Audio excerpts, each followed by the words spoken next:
नमस्कार बंधू भगिनींनो. धनंजय देशमुख यांचा भाऊ ज्या हैवानांनी हिरावून घेतला, त्या हैवानांच्याही घरात दुःखाचा डोंगर कोसळला. शेवटी मरणाचं दुःख काय असतं हे त्यांना सुद्धा कळालं. संतोष भाऊ देशमुखांची हत्या केल्यानंतर ते जे हत्यारी होते, ती ज्यांची टोळी होती, त्यांचा जो ग्रुप होता, तो ग्रुप मोडकळीस आणण्यासाठी त्यांच्यावर मकोका लावण्यात आला आणि मकोका अंतर्गत कारवाई केल्यानंतर त्यांना अ, तुरुंगात डांबलेलं आहे. पण तुरुंगात डांबल्यानंतर जयराम चाटे नावाचा जो हत्यारी आहे, त्याचा सुद्धा भाऊ आज दैवयोगाने ह्या जगामध्ये नाही. का नाही? तर प्रत्येकाला एक दिवस जायचंच आहे. मरण हे प्रत्येकाच्या डोळ्यासमोर असलं पाहिजे. मरण नैसर्गिकरित्या प्रत्येकालाच येतं. मग तो राक्षस असेल अथवा देव असेल. मरण सगळ्यांनाच आहे. हजारो वर्षे जगण्यासाठी कोणताही जीव या पृथ्वी तलावावर आलेला नाही आणि मानवजात तर मुळीच नाही. मानवजातीचं मरण तर कोणत्याही क्षणी ते टाळताच येत नाही आपल्याला, कधीही टाळता येत नाही, असं असणारं हे मरण आहे. पण तरीसुद्धा या हैवानांनी संतोष भाऊ देशमुख इतकं संयमी, शांत असणारं गावासाठी नेतृत्व, ग्रामपिता जे मसाजोग गावचे ग्रामपिता होते, त्यांना कोणत्या पद्धतीने मारहाण करून त्यांना ज्या यातना दिल्या, त्या यातना देत असताना यांचं मरण, यांच्या नातेवाईकांचं मरण कधीही डोळ्यासमोर आलेलं नाही. यांना काय वाटलं, की आम्ही अमृत पिऊन आलो, का आम्ही देवाघरून खूप मोठं आयुष्य घेऊन आलो, का म्हणून हे लोक असं मारत होते. आणि महाराष्ट्राच्या संस्कृतीला काळिमा फासणारा, महाराष्ट्राचा काळा इतिहास यांनी लिहिला हे हैवान असे आणि या हैवानांना त्या हैवानाच्या घरात त्याच्या भावाचा मृत्यू झाल्यानंतर त्याच्या 12व्यासाठी याला काहीतरी विधी करण्यासाठी ह्या जयराम चाटेला नेण्यात आलं. आता याला नेत असताना याला कोर्टाने परवानगी दिली, की धार्मिक विधी आहेत म्हणून नेलं पाहिजे वगैरे दिली याला कोर्टाने परवानगी. परंतु पोलिसांच्या सुरक्षेमध्ये नेण्यात आलं. यांना एवढी सुरक्षा देण्यात आली, की त्या चाट्याच्या नखाला सुद्धा धक्का लागता कामा नये आणि विशेष करून पोलिसांनी मस्साजोगचा रस्ता टाळून दुसऱ्या रस्त्याने त्याला त्याच्या गावामध्ये, मूळ गावामध्ये त्याच्या पोहोचवण्यात आलं. का?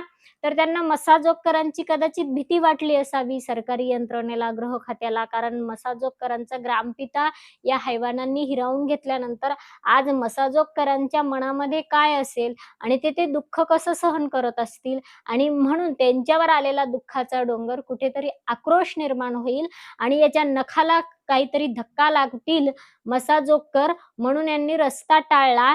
परंतु ज्या हैवानांचं समाजामध्ये अखंड मानवजातीमध्ये एक व्यक्तीसुद्धा तोंड पाहायची इच्छा होत नाही, त्या हैवानांचं तोंड मात्र माध्यमांनी जाऊन संपूर्ण मानवजातीला दाखवलं. काही गरजच नव्हती या हैवानांचं तोंड दाखवायची. कारण का गरज नव्हती? तर केवळ इथे संतोष भाऊ देशमुखांच्या हत्येचा विषय नाही, तर महाराष्ट्राच्या संस्कृतीचा विषय.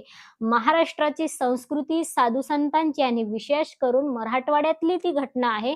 संत महंताची भूमी माझ्या मराठवाड्याची. मराठवाड्यांचं वर्णन हे संत महंताची भूमी म्हणून केलेलं आहे. अशी संत महंताची भूमी असणारी आणि त्या भूमीमध्ये या हैवानांनी अक्षरशः महाराष्ट्राचा इतिहास काळा करून दाखवला. कसा केला यांनी? अरे कुठलाही व्यक्ती असेल, महाराष्ट्रामध्ये अनेक हत्या झालेल्या आहेत, आतापर्यंत झाल्या नाही अशा नाही. युद्धसुद्धा या धर्तीवर झाले आहेत. महाभारताचं महाभयंकर युद्ध, राम-रावणाचं महाभयंकर युद्ध, अनेक युद्धसुद्धा झालेली आहेत. परंतु ते त्यांच्या नियमाने झाले. लोकांनी हत्यासुद्धा अनेक केल्या. भावा-भावांनी, सख्या भावांनी सुद्धा संपवलं. पण त्यांनी अशा पद्धतीने यातना दिल्या नाहीत. परंतु संतोष भाऊ ज्यावेळेस मरता क्षणी जीव जात आहे, अशा वेळेस पाणी मागतात, तर हे हैवान तोंडामध्ये लघवी करतात. इतका इतिहास यांनी काळा केला मराठवाड्याचा आणि महाराष्ट्राचा आणि तरीसुद्धा यांचे थोबाडे तुम्ही दाखवता परत-परत. ते सरकारी यंत्रणेला नेमकं वाटलं तरी काय? जसे काय हे एखाद्या हिरोला घेऊन चाललेत आणि माध्यमासमोर त्याला दाखवायले तोंड. म्हणजे त्यांनी काय एखादं कर्तृत्व करून दाखवलंय का महाराष्ट्रासाठी असं दाखवायला? अरे ज्यांचं असं नाव सुद्धा या धर्तीवर काढल्या जाणार नाही परत कधी. हा इतिहास पूर्ण गाडून टाकला जाईल. ते अफजल खान, ते औरंगजेब जे आहेत ना, त्यांना जसं गाळलं त्या पद्धतीने यांना गाळलं पाहिजे. यांचा सगळा इतिहास गाळला पाहिजे सगळा. यांना काहीच नसलं पाहिजे यांचं नंतर शिल्लक.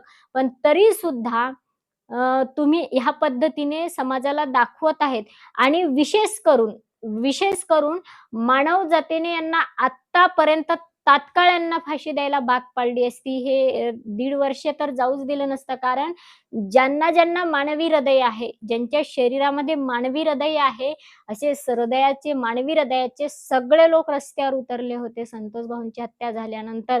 अगदी 2 वर्षाच्या मुलीपासून ते 90-95 वर्षांच्या वृद्धांपर्यंत लोक रस्त्यावर उतरले होते आणि सरकारला जाब विचारत होते, की हे असं कसं काय होऊ शकतं म्हणून. आणि गृहमंत्र्यांना प्रश्न विचारले होते लोकांनी, की असं होऊ कसं शकतं म्हणून. कायदा आहे, शांततेचा कायदा आहे, सुरक्षतेचा कायदा आहे, तरी सुद्धा ह्या महाराष्ट्रामध्ये असं कसं काय घडलं म्हणून. कारण की रावणाने सुद्धा असं कृत्य केलं नाही, ना कंसाने असं कृत्य केलं, जे कृत्य आज एका पक्षाच्या कार्यकर्त्यांनी करून दाखवलं होतं तिथे. हे कार्यकर्ते आहेत एका पक्षाचे हे सगळे कार्यकर्ते आहेत हे हत्यारी. यांच्या मोठमोठ्या नेत्यांसोबत, यांच्या मंत्रालयासोबत यांचे फोटो आहेत. हे कार्यकर्ते म्हणून पदावर आहेत. ह्या ह्या जयराम चाटेसारखाच विष्णू चाटे नावाचा एक आहे. तो तर पक्षाचा तालुका अध्यक्ष का काहीतरी आहे. त्याच्याकडे पद आहे त्या पक्षाचं. मग हे असे असताना, कार्यकर्ते असताना, हे महाराष्ट्राच्या इतिहासाला काळा करू पाहत आहेत. हे हे गाळले पाहिजे औरंगजेबांसारखे खरं तर. आणि आज खरंच गरज आहे छत्रपती शिवरायांसारख्या राजाची. आज गरज आहे छत्रपती संभाजी महाराजांसारख्या राजाची. या या महाराष्ट्राला खरंच गरज आहे. कारण हे सगळा इतिहास एवढा यांनी इतिहास काळा केलेला असताना याला धार्मिक विधीसाठी घेऊन येतात. पण इतकी सुरक्षा दिली जाते. तेवढी सुरक्षा जर संतोष भाऊंना दिली असती, तर ही वेळ आली असती का? संतोष भाऊंच्या बाबतीत जे काही चालू होतं, त्याआधी ह्या सगळ्या तक्रारी पोलिस स्टेशनला गेलेल्या होत्या. पण जिकडे हत्या होत आहे, तरी सुद्धा हे पोलीस सांगत नव्हते, की तिकडे हत्या होत आहे. हे कॉन्टॅक्टवर होते त्या हत्यारांच्या. हां, मारलं का? जीव गेला का? कुठे फेकलं? कोणत्या रस्त्यानं गेलं? म्हणजे इथपर्यंत पोलिसांची सुद्धा कसं काय तिथपर्यंत यांचे कसं काय पोहोचू शकतात हात, की यांनी हत्यारांच्या संपर्कात राहतात. जे गृह खात्यामध्ये सुद्धा अजून ताळमेळ नाही हेच निदर्शनास आलेलं आहे. दुसरी गोष्ट, महाराष्ट्राच्या संस्कृतीला यांनी काळिमा फासलेला आहे आणि सगळ्यात महत्त्वाचं म्हणजे यांना हे कळण्याचं झालेलं आहे, की आपण या हत्या केला, मरण तर डोळ्यासमोर प्रत्येकाचं आहे. हे तर प्रत्येकाला आध्यात्मिकदृष्ट्या हे तर लक्षात ठेवावंच लागेल. पण जरी आध्यात्मिकदृष्ट्या जरी ठेवलं नाही तुम्ही लक्षात, तर एक लक्षात ठेवलं पाहिजे तुम्ही, की तुम्ही जे टोळी-टोळी म्हणून राहत आहे, आमचे मंत्राडे आहेत, आम्हाला सोडवतात वगैरे हे ते. ते सगळं जे तुमच्या मनामध्ये आहे ना अहंकार, हा सगळा मिथ्या आहे, हा सगळा खोटा आहे. कारण का? तर ते मंत्रालयाचे लेकरं जे आहेत ना, ते परदेशात बसलेले आहेत आणि हत्या हे तुमच्याकडून करून घेत आहेत.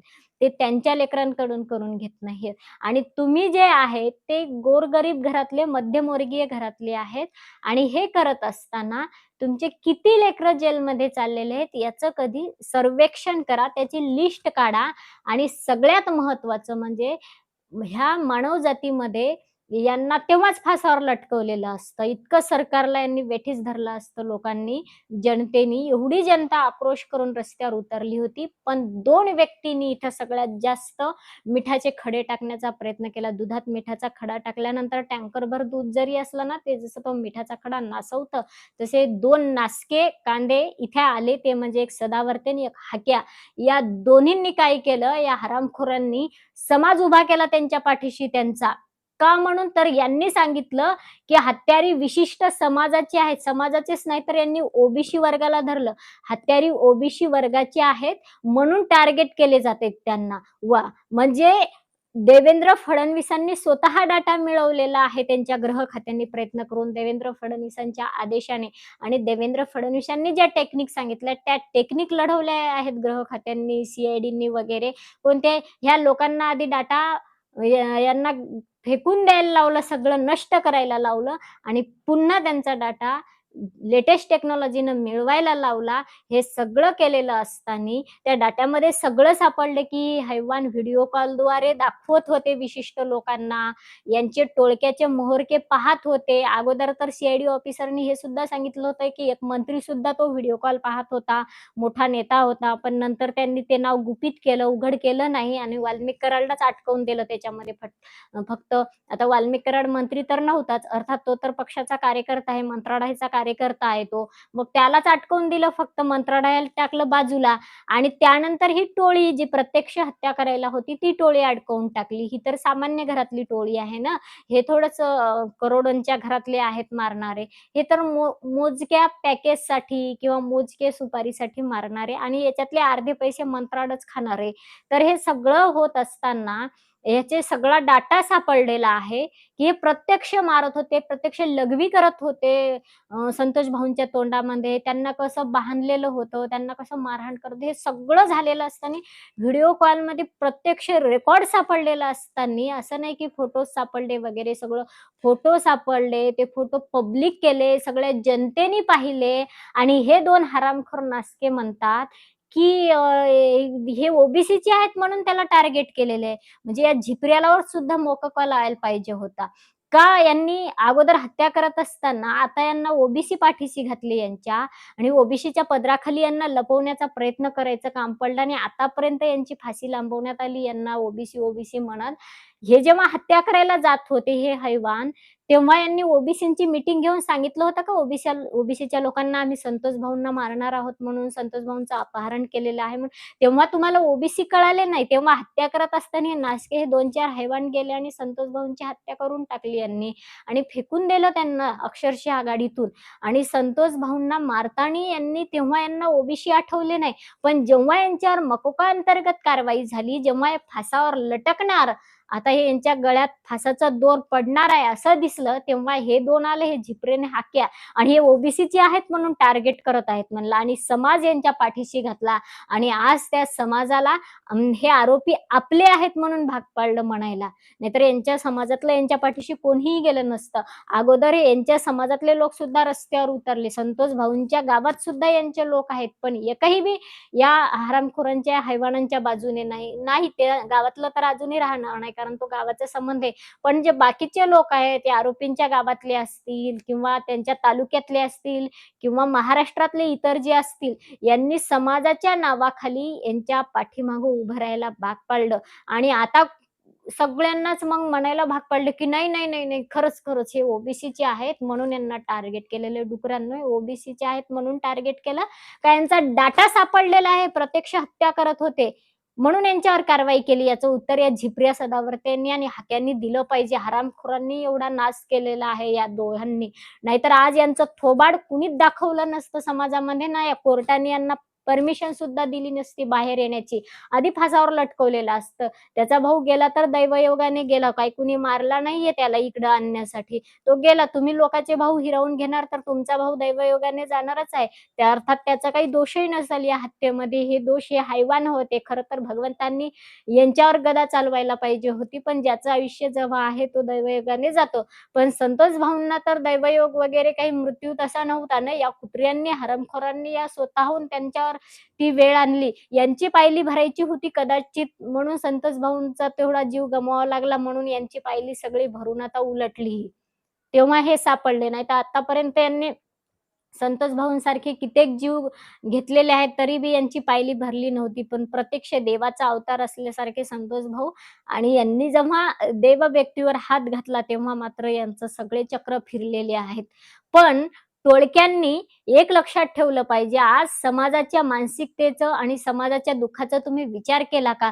आणि हा बाहेर येणार हा चाटे, जयराम चाटे नावाचा आरोपी म्हणल्याबरोबर त्याची टोळी पुन्हा सक्रिय झाली, की आमचा वाघ येणार, आमचा सिंह येणार, जंगली जानवर येणार. अरे तुमचं जंगली जानवर कापून खा तिकडं, कारण तुम्ही त्या जंगली जनावरांमुळं किती वेळेस जेलमध्ये जाणार, किती लोकं जेलमध्ये जाणार. जरा आध्यात्मिकदृष्ट्या सुद्धा विचार करा. नुसत्या त्या मंत्रालयाच्या नावाखाली विचार करू नका. आमचे 2 मंत्री आणि आमचे 4 मंत्री, ते कुंत्री मंत्री काही कामं करत नाहीत तुमचे. जेलमध्ये तुम्हाला जावं लागायलंय. टोळक्यांनी त्याच पूर्वसंध्येला एका तरुणावर पुन्हा त्यांनी हल्ला केला. तो अर्थात त्यांचंच असेल, नावं तर त्यांचंच दाखवायले, ते त्याच्या गावातला म्हणल्यावर पुन्हा हल्ला केला. त्याला पुन्हा सांगितलं, की हा चाटे म्हणजे बाप आहे. आता हे याच्याच वयाचा आहे आणि याचा बाप कसा होऊ शकते? हे मारणारे आरोपी त्याच वयाचे आणि तो कोर्टातून तो येणारा आरोपी, जेलमधून येणारा आरोपी त्याच वयाचा. तरी हे म्हणते की त्यांचा बाप आहे. म्हणलं कसा बाप होऊ शकते यांचं यांनाच माहिती. पण या टोळक्यांनी हे लक्षात ठेवलं पाहिजे, की किती दिवस तुम्ही जेलमध्ये सडणार आहेत आणि तुम्हाला जर जेलमध्येच सडायचं आहे, तर लोकांना मारून कशाला तुम्हाला जेलमध्ये सडायले? तुम्ही डायरेक्ट जेलमध्ये जाऊन बसा. तुमच्यासाठी तुरुंग खुले आहेत. कधी तर विचार करणार आहेत? कारण तुमच्या त्या नासक्या वृत्तीचा त्या झळा सगळीकडे महाराष्ट्रभर पोहोचत आहेत आणि महाराष्ट्राला कुठेतरी ज्ञानगंगा जाऊ द्यायची आहे, तर तुमची ती दुर्गंधी जात आहे महाराष्ट्रभर सगळी आणि म्हणून तुमच्या जिल्ह्यातली, तुमच्या तालुक्यातली दुर्गंधी तिथेच ठेवा तुम्ही. कमीत कमी प्रसार माध्यमांना तरी तिथे बोलवू नका ना. कारण सगळीकडे ते तुमचे थोबाडं प्रसार माध्यमांना दाखवायले, तुम्ही हल्ले केलेले दाखवायले. त्याचा परिणाम काय होत आहे माहीत आहे का? छोट्या-छोट्या मुलांच्या हातात सुद्धा फोन आहेत आजकाल. ह्या ऑनलाईन शिक्षणाच्या नावाखाली. त्या एका नासका कांद्यानं तिथून दिल्लीत बसून काढले ऑनलाईन शिक्षण म्हणून लॉकडाऊन करून. तर तिथून हे लहान-लहान मुलांच्या हातामध्ये फोन गेलेले आहेत. ते मुलं जे बघतात, तेच तुम्ही असले मारहाण करता, रॉडने मारता, डोळ्यात चटणी फेकता. त्याचा परिणाम लोकांवरती काय होत आहे आणि लोकांनी आता काय धडे घ्यायचे आहे. आता एक तर संतोष भाऊंसारखे अनेक लोक तर तुम्ही गिळून टाकलेतच, ते तर टाकलेच टाकले. पण येणाऱ्या अनेक पिढ्यांना तुम्ही किती दुर्गंधी आणि किती विष पाजत आहेत याचा विचार कमीत कमी या आरोपींच्या मायबापांनी तरी केला पाहिजे. या आरोपींच्या मायबापाला तरी असला आरोपी कसा घरी बोलवटला आम्हाला धार्मिक विधीसाठी द्या म्हणून. अरे तो रावण तरी कमीत कमी कमी क्रूर रावण तरी कंस तरी कमी क्रूर, इतके क्रूर आहेत हे आरोपी. म्हणजे त्या कंसानं आपल्या बहिणीच्या बाळांपासून धोका आहे म्हणून मारलं. संतोष भाऊंपासून या लोकांना धोका नव्हता. कंसाला वाटत होतं की धोका आहे, आपला कोणीतरी वध करणार आहे म्हणून तो मारला. पण लघवी केली नाही कंसांनी त्या बाळांच्या तोंडामध्ये कधी. आणि तुम्ही संतोष भाऊंच्या तोंडामध्ये ह्या तुमच्या कार्ट्यांनी लघवी केली. ह्या मायबापाला कसं बोलवावं वाटलं ह्या आरोपीला घरी? का म्हणून बोलवलं? का म्हणून मायबापांनी तरी ही केस लढावी? मायबापांनी स्वतः जाऊन फास टाका त्यांच्या गळ्यामध्ये. ह्या आरोपी जे हे हत्यारी आहेत यांच्या चेहऱ्यावरती कुठलाही हावभाव नाही यांच्या कृत्यांचा. कुठले यांना मानसिक ताण नाही. ते मेलेला याचा भाऊ जरा कमी त्याच्यामध्ये हे दिसत आहे, पण याच्यामध्ये इतकं म्हणजे कुठलाच ताण नाही यांच्या चेहऱ्यावरती. अशा प्रकारची या लोकांची मानसिकता आणि यांची टोळी पुन्हा गावामध्ये सक्रिय. यांनी जे कृत्य केलं त्याच प्रकारचे कृत्य चालूच आहेत. म्हणजे आता सगळ्यांना जेलकडेच जायचं आहे तुम्हाला हे समजा ना. एकदा घोषणाच करून टाकायला हवं ना सरकारला, की तुम्ही जेवढी आहे सरकारी टोळी त्या सगळ्यांना एकदा जेलच बांधा म्हणून आमच्यासाठी आणि तुरुंगातच सडा तिथं तुम्ही. कशाला इकडं विष पाजता समाजाला?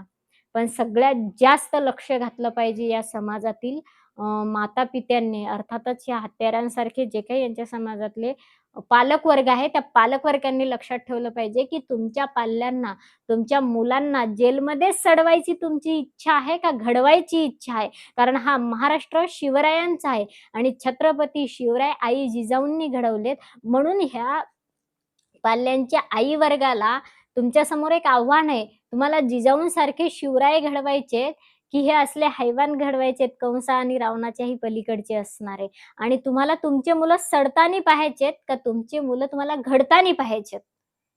आई-वर्गाने, विशेष करून ह्या समाजाच्या आई-वर्गांनी लक्षात ठेवलं पाहिजे, की तुम्हाला हे बिघडलेले पाहायचेत का घडलेले पाहायचेत? तुम्हाला सडलेले पाहायचेत की घडलेले पाहायचेत तुमचे लेकरं? तुम्ही 9 महिने जर पोटामध्ये बाळगले तुमच्या लेकरांना, तर का नाही तुम्ही धडे देऊ शकत तुमच्या लेकरांना, की लोकांची हत्या करू नका, लोकांना मारू नका. तुम्ही त्यांना घरी घेऊन बसा, त्यांना गीता शिकवा, त्यांना गीताई शिकवा, त्यांना आध्यात्मिक ज्ञान शिकवा. काही विपुल असं अफाट असं ग्रंथ साहित्य आहे आपल्या देशामध्ये. त्यांना कुठेतरी नदीवरती न्या. विशाल झळझळ वाहणारे ते खळखळाट नदीचं तो पाणी ते दाखवा, ते झरे. पंढरपूरला घेऊन जा. विठुराय काय आहे ते दाखवा. तो कसा व्यापक आहे दाखवा. कधीतरी देव शिकवा. भगवान बाबाचं नाव घेता, पण भक्त भगवान बाबाचे थोडे होत नाही. हत्या करत असताना का बरं तुम्ही म्हणले नाही, की आम्ही भगवान बाबाचे भक्त आहेत. जेव्हा मकोका लागतोय तेव्हा म्हणता आम्ही भगवान बाबाचे भक्त आहेत. हत्या केल्यानंतर. वाह! पण हत्या जर करायच्या आधी तुमच्या मनामध्ये आलं ना, आम्ही भगवान बाबाचे भक्त आहोत, तर तुम्ही ती हत्याच करू शकणार नाही. तुमच्या हातामध्ये कुठला हत्यारच टिकू शकणार नाही. कारण महान असे असणारे संत भगवान बाबा आणि सगळे संत अहिंसक होते. हिंसक कुणीही नव्हता आपल्या संत मांदियाळीमध्ये. सगळे जे खळांची व्यंकटी सांडो म्हणणारे होते, म्हणजे दुरितांचे तिमिर जावो, विश्वस स्वधर्म सूर्य पाहो म्हणणारी संत मांदियाळी आपली. पण तुमच्या हातामध्ये मात्र हत्यारच आहेत. तर कीव येते, कीव अक्षरशः कीव येते. त्या महादेवभाऊ मुंडेंच्या त्या छोट्या-छोट्या लेकरावर हल्ले करणं काय, अरे त्यांच्या बापाला तुम्ही मारलेलं आहे. जगू द्या ना लहान-लहान लेकरांना तरी. आता ती छोटी अशी वैभवी देशमुख असेल काय, संतोष भाऊंचा तो मुलगा असेल काय, त्यांच्या भावाचा छोटा मुलगा असेल काय, आज त्या लेकरांचे जीव काय म्हणत असतील. जेव्हा-जेव्हा तो प्रसंग त्यांच्या डोळ्यासमोर अर्थात डोळ्यासमोरून तर जातच नाही. आमच्यासारख्यांना अजून तो प्रसंग डोळ्यासमोरून जात नाही असा एकही दिवस आणि असा एकही क्षण नाही दिवसातला, की आम्हाला ती घटना लक्षात आली नाही. जातच नाही डोळ्यासमोर, की महाराष्ट्राच्या संस्कृतीमध्ये असं इतकं काळी घटना एखादी होऊ कशी शकते म्हणून. जातच नाही डोळ्यासमोर. म्हणून या मंत्राळांना हात जोडून विनंती आहे, की कृपया तुम्ही ह्या टोळ्या निर्माण करू नका. तुमचे लेकरं डोळ्यासमोर ठेवा. तुमच्या लेकरांनी जर अशी एखादी हत्या केली आणि त्यांच्या गळ्यात जर फाशीचा दोर पडत असला, तर तुम्हाला काय वाटेल? मग आज सामान्य घरातले हे लेकरं आहेत, हे लेकरच आहेत ना. जरी त्यांच्या हातामध्ये तुम्ही हत्यारं दिले, बंदुका दिल्या, रॉड दिल्या, अरे पण ते कुणाचे तरी लेकरं आहेत. ते पण कुणाच्या तरी कोणत्यातरी आईच्या पोटामध्ये 9 महिने वाढलेले आहेत. कोणत्यातरी आईनं त्यांना जन्म दिलेला आहे. त्यांना जन्म देताना सुद्धा कोणत्यातरी आईला वेदना झालेल्या आहेत आणि आज त्या वेदना कुठेतरी असफल होताना दिसत आहेत. त्या आज यशाच्या मार्गाकडे जाण्याऐवजी त्या आज अशा कुमार्गाने जात आहेत. दुष्ट दुर्योधन आणि दुःशासनाच्या पलीकडचंही हे राज्य झालं. ह्या महाराष्ट्रामध्ये अशी घटना घडणं म्हणजे म्हणून पुनश्च सर्वांना विनंती आहे, की कृपया अशा घटना थांबवा. अशा आपल्या गावातल्या युवकांना मारणे, बाजूच्या संतोष भाऊ यांच्या बाजूचंच गाव असलेलं ज्याला शिवभाऊ म्हणतात. या भावा-भावांमध्येच जर असे भांडण असतात, कृपया थांबवा. कारण तुम्ही मारलं म्हणजेच कोणाला मृत्यू आहे असं नाही. मृत्यू हा प्रत्येकाला आहे, मारणाऱ्याला सुद्धा आहे. आता जरी यांना फाश्या नाही दिल्या, हे कराड असेल, तो घुले असेल, तो चाटे असेल, तो विष्णू चाटे असेल, यांचे तर नावं बदलले पाहिजे. खरं तर या लोकांचे ना, नावं घेत असताना इतका पश्चाताप होतो ना, की ह्यांच्या मायांनी यांचे देवाचे नाव हे हायतं हैवानाने यांचे देवाचे नावं ठेवलेत. आणि म्हणून ह्या सगळ्यांना असं नाही, की यांना मरण नाही म्हणून. ह्यांना फाशी जरी नाही दिली, तरी एक दिवस हे मरणारच आहेत. थोडं थांबा. मरणारच आहेत ना, कारण मृत्यू नाही असं ते म्हणू शकतात का? प्रश्न विचारा पत्रकारांनी जाऊन कधी, तुम्ही मरणार नाहीत का म्हणून?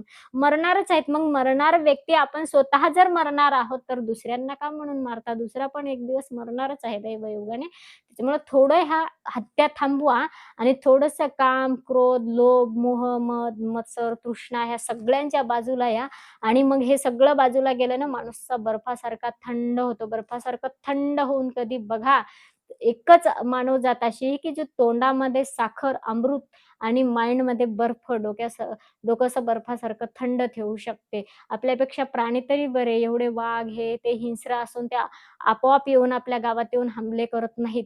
पण आपण त्याच्याही पलीकडे झालेलो आहात मानवी जात आणि म्हणून माणसानं कुठेतरी माणसासाठी माणुसकी जपली पाहिजे आणि म्हणून संत तुकडोजी महाराज म्हणले, की "माणूस द्या मज, माणूस द्या मज, भीक मागता प्रभू दिशला." खरंच आज भीक मागायची वेळ आलेली आहे. एवढं अफाट माणसं असताना आज माणुसकी असलेला माणूस सापडत नाही. तुम्ही माणसं माणसांना मारून खात आहेत म्हणल्यानंतर का नाही म्हणणार संत महात्मे "माणूस द्या मज, माणूस द्या." आणि विशेष करून तुमचे ते जे आताही रथात बसणारे संत महात्मे आहेत त्यांच्याकडे जा आणि त्यांच्याकडे थोडंसं शिका जाऊन. की आम्हाला जरा माणूस घडवा म्हणावं, तुम्ही आमच्या समाजाचे आहेत, आम्हाला माणूस घडवा म्हणावं एवढीच विनंती, जेणेकरून आम्ही माणसांना मारून खाणार नाही. कुणाच्या छोट्या-छोट्या लेकरं-बाळांचे आई-वडील आम्ही मारून खाणार नाही. एवढंच आम्हाला शिकवा म्हणावं आणि तेवढं जरी केलं तुमच्या त्या संत महात्म्यांनी आता रथात पालखीत बसून फिरणाऱ्या, तरी खूप झालं. जय हिंद, जय भारत.